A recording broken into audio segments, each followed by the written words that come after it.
Hey folks, the Desert Artist here.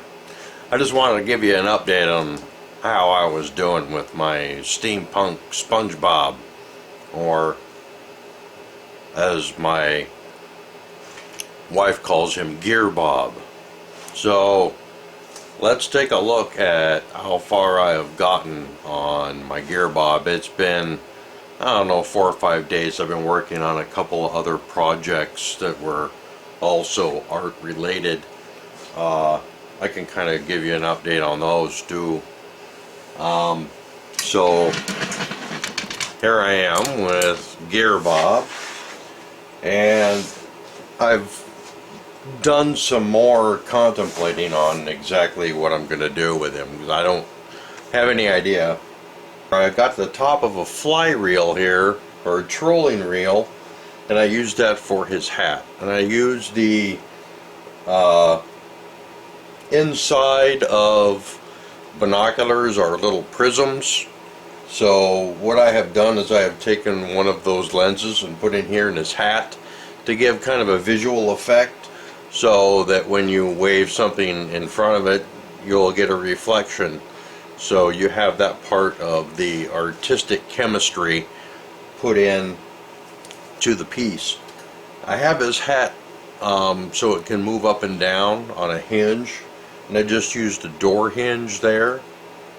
I just put the copper wire up here to kind of make it so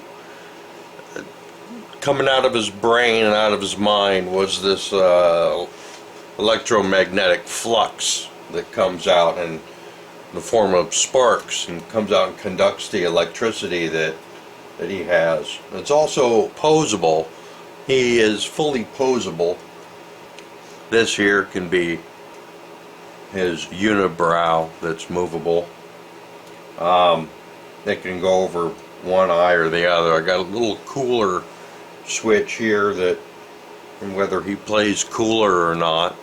I have used a magnifying glass for his monocle, which is fully posable as well. It comes out here and hangs out here on the edge, so he can have it not be using it, and his hat comes down over the top. I have used just a fork and another door hinge, or I guess this is more of like a bracket for a chest or something. I used that for an angle for his arm here, which has pretty good mobility, pretty good posing. You can pose it just about anywhere using the hinge and the back and forth motion. On his other arm here, I have used another fork, and I used an antenna mobility thing, something I dug out of the garbage many years ago, and that is also fully posable, so you can move him wherever he needs to be moved. The arm here can also be used on the other side, if one so chooses. We don't know yet how it's going to go. His guitar, I think I've showed you that before. His guitar is fully posable as well. It can swing up like this. And I used what this was here was the little arms, the cam that ran the chimes that were in the clock. So I used that for his guitar strings here to we can tighten them up, and I had used a pressure gauge in the gravy ladle here to, I guess, measure the pressure of his coolness. His side here, I just made him a little ray gun. Of course, this may be temporary. It may get bigger and from here, but from right now, I got those two parts that are kind of cool together. They kind of give a little handle and some sort of a little ray gun. It can always get better depending on what I find later. I used a grounding wire clamp for his belt here. My biggest problem with this piece was finding a part for his mouth. His nose was pretty already there. Well, it was just the arms to the clock that ran the arms to the clock, and I found this gear somewhere, and it's made out of copper. So it kind of turns like this, and then it turns another gear that goes inside here.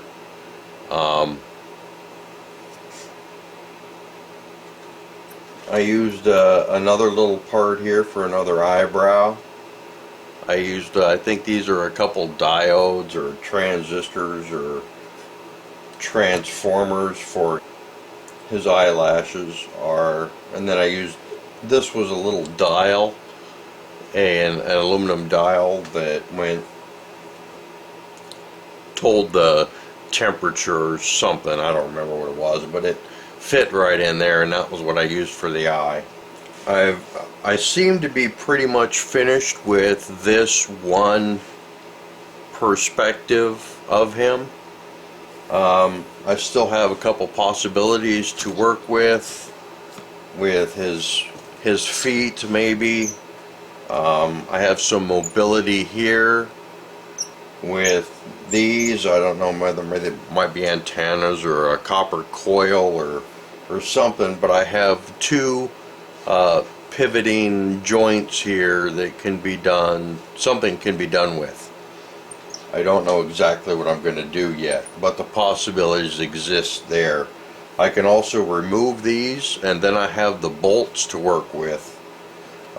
So any one of these things are adaptable. I can also take these off like this and use a bolt here to attach something that would do something with him so far.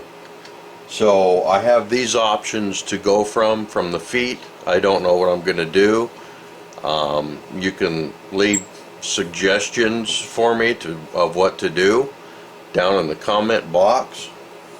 Let me show you what I've got going on in the back here. I've done a couple adjustments already. I used a fan torch on the top here, and this is a thermostat temperature gauge, I think. So it has a little copper tube that I put in right here, and to measure the flame output for his pyrotechnics display that he'll use while he's playing his guitar. I found this cool valve right here that I'm gonna maybe attach to have him. This was the chime to the clock, so I just attached it to the back here. There was a hole there, so I was able to maneuver his belt to go over the top of that. I have a little bit of room in here in between these screws here, where I forced these screws into the brass. I drilled a hole just big enough for the screws to fit in, and pretty much tapped it as I screwed in. So I have a little bit of room here where I can attach his another set of eyeballs here somewhere. And I see I already have the door hinge here that can serve as a unibrow, and his hat moves back like this so he can tip his hat forward. I'm gonna have to drill a hole in here somewhere to attach a nose, unless I can use a pre-existing hole like this little one here to attach something that would serve as a nose to whether it may be, who knows what it's gonna be. and maybe something, I have this here that can maybe be something that will strike the bell, that will make a sound or something. I don't know yet, but I'm trying to get all the audio visual type feely, tactile, I mean things that you can play. This is all going to be, I don't know what I'm doing, so there you go. It's a desert artist. There you go. This is a desert artist. I'm out of here.